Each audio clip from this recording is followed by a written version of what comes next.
বন্ধুরা, hello friends, দেখতেই পাচ্ছেন আজকের দীপাবলির দিন। ছোট্ট একটা ঘর আমার, একটু লাইটিং সাজিয়ে নেওয়া হয়েছে। বাইরেটা দেখাচ্ছে।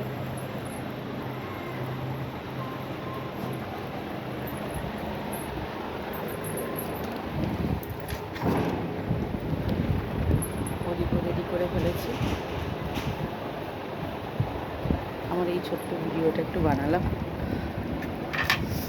প্লিজ একটু সাবস্ক্রাইব করবেন ছোট্ট নতুন বন্ধুটাকে। আপনাদের সবাইকে দীপাবলির অনেক শুভেচ্ছা, অভিনন্দন রইল। আপনারা সবাই ভালো থাকুন, সুস্থ থাকুন। Tata, bye bye.